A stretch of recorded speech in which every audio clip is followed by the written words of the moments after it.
Witcher fans? It's StrangeLuv here, and for this video I wanted to talk about the opening cinematic intro for The Witcher 3 Wild Hunt that was revealed to us last week. It's called The Trail, but first, before we talk about that, I wanted to show off my awesome t-shirt that I got. Okay, so this is from a friend of mine named Lokiandra, and you guys might remember Lokiandra. He would always win my Name Those Knockers contests from a couple years ago. Now, if you're new to my channel, you might not know what I'm talking about, but anyway, he's a friend of mine, and he went to E3 and got me one of these awesome t-shirts. And I know at like Gamescom and PAX they've given out some of these to the people who went, but I was fortunate enough to get one without having to go to any events, so I'm really happy. Plus, it's a really cool t-shirt.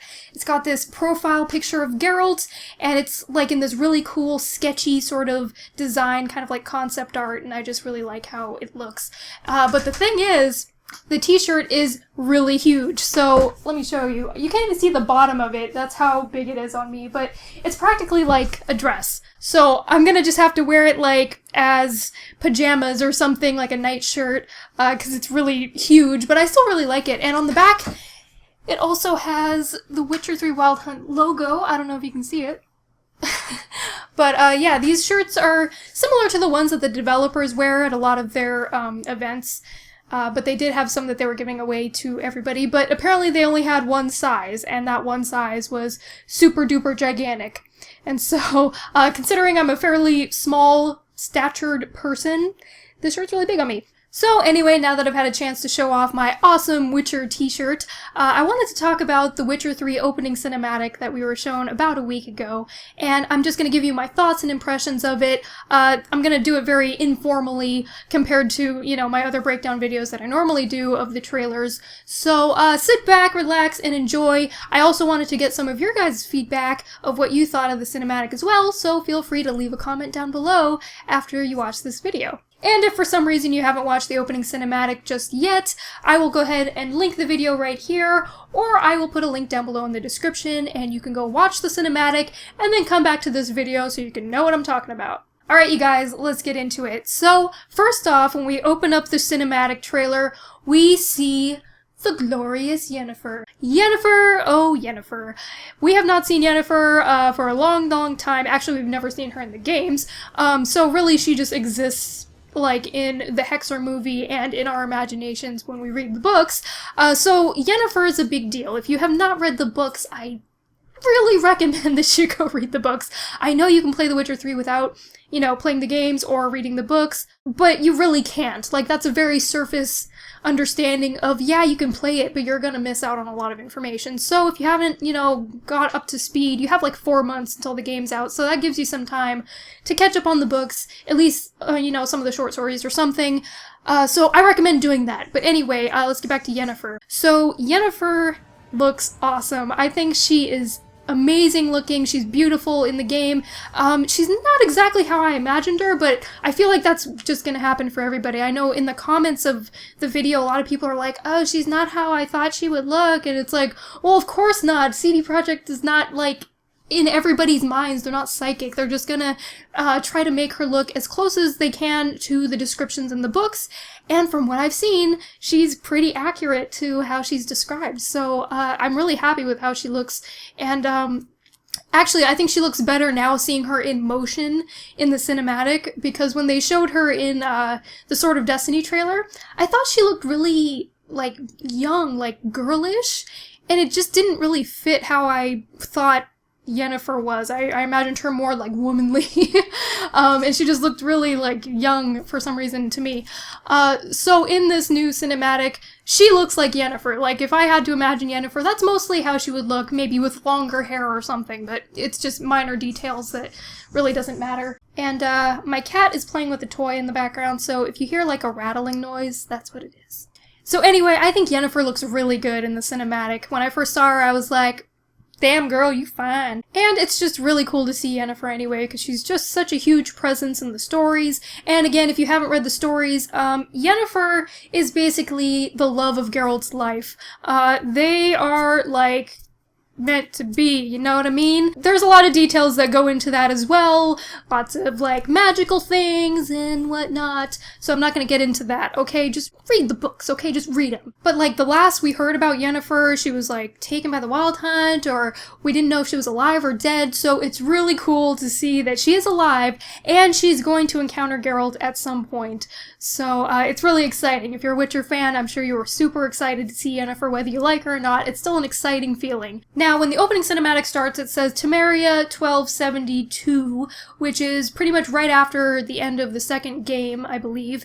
And Yennefer is running from something. I'm assuming it's the Wild Hunt, but in the process, it looks like she's also running away from this battlefield that she seems to be caught on, and it's like this war zone between probably Temeria and Nilfgaard, and she's just kind of like caught in the crossfire trying to get out of there or something. We're not sure, so maybe she's involved in that somehow as well. But what's happening in the opening cinematic is it goes back and forth between Yennefer and Geralt, because Geralt is actually tracking Yennefer, and he's got Vesemir at his side, and it's really cool also to see Vesemir, because the last we heard of Vesemir and the other Witchers is that they all split up, and so we didn't really know what happened to any of them either. But for those of you who don't know, Vesemir is like a father figure to Geralt. He showed him the ropes of how to be a Witcher when Geralt was going through Witcher training in Kaer Morhen, and they're very close.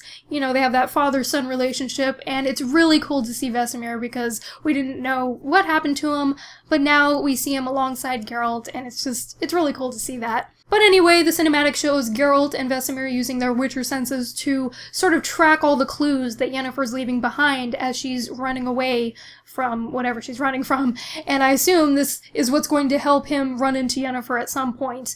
But we do see some gruesome moments in this opening cinematic right off the bat. We see horse heads getting cut off, we have this other guy with a bird going through his face, splatting through the back of his head, and it's some gruesome, heavy stuff if you're not used to the Witcher games, but you know, I would expect no less from the opening cinematic for a Witcher game. It's just not quite the same if there isn't something getting beheaded, am I right? And we also see that one douchebag from the Killing Monsters trailer who Geralt literally leaves hanging at the end.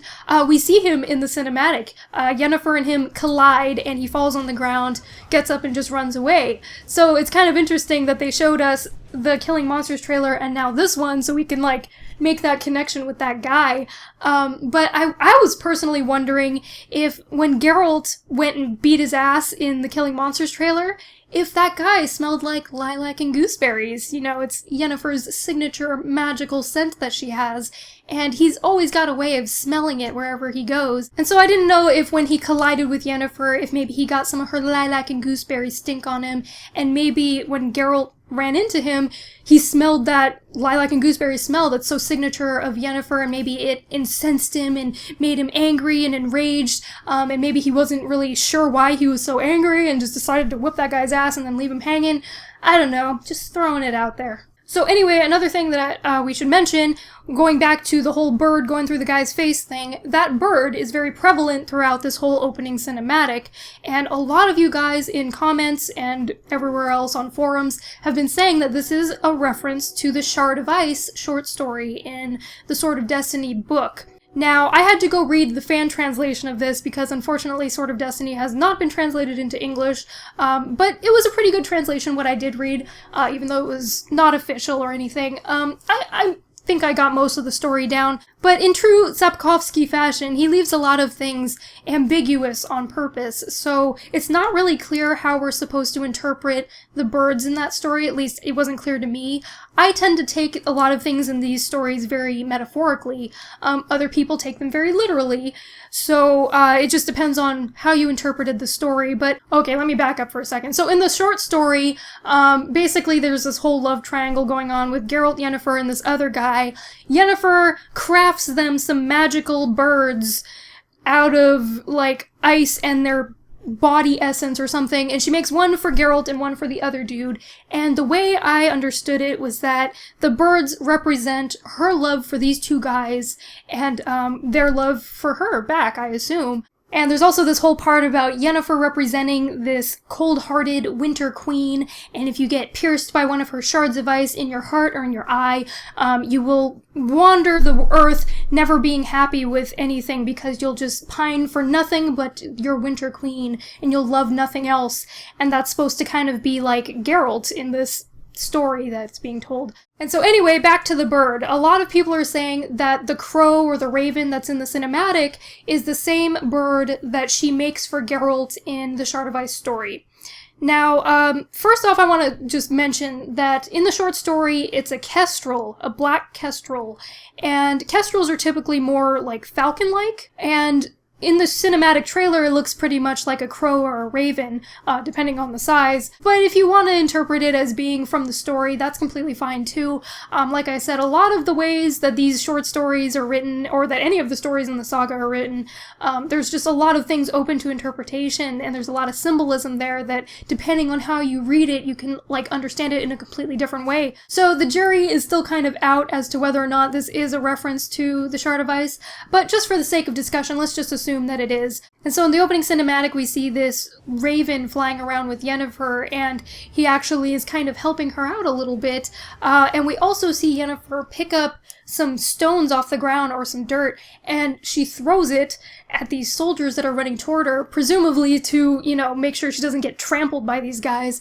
But she uses her magic, because you see her little necklace start glowing, and she, like, turns it into this weird bomb type thing that, like, sucks these soldiers into the ground. But right before it does that, you see it kind of look like it's covered in frost. And so that also kind of backs up this theory that it's a reference to the Shard of Ice story, because she's magically making something frosty and then it, you know, helps her out in battle. But I'm not 100% sure if this bird that she has flying with her in the cinematic is the same one from the Shard of Ice. But what we do know is that this bird in the cinematic is made of magic. It does do very magical things, and then it disintegrates and nothing is left but this icy looking beak that was on the bird. So it very well could be the same bird, or maybe she used the same type of magic to create a new bird that came to help her out when she needed it.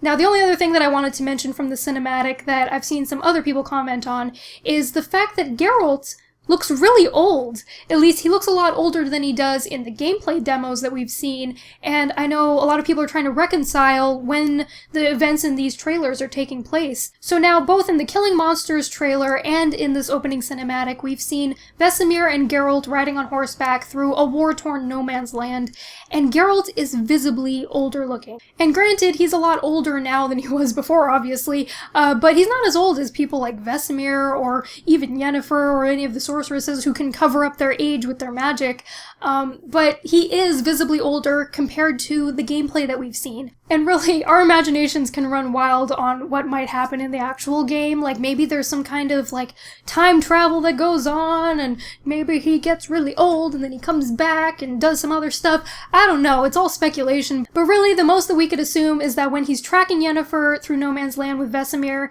that scene takes place sometime after the battle that happened there, obviously. But we don't know how much longer after he's going through this area. It could be, you know, a week later, it could be years later. There's no way to really tell. So if you guys have any speculation into why Geralt looks so much visibly older in the trailer and in the cinematic versus how he looks in the gameplay, leave a comment down below and we can keep this conversation going. And just on a side note, that's something that I love about The Witcher. The fact that they could show us this, like, 5-minute opening cinematic, and that we can all just keep talking and talking for weeks on end in forums and in comments, speculating on every little piece of it. It's just so much fun, and it's a beautiful thing. I love the Witcher community, and you guys have been so supportive, so thank you guys. I appreciate every single one of you, and I hope you guys really, you know, start to enjoy some of my Witcher content as I start producing it once the game's out. So anyway, I think that was all I wanted to mention about the opening cinematic, so if you have any thoughts that you want to throw in,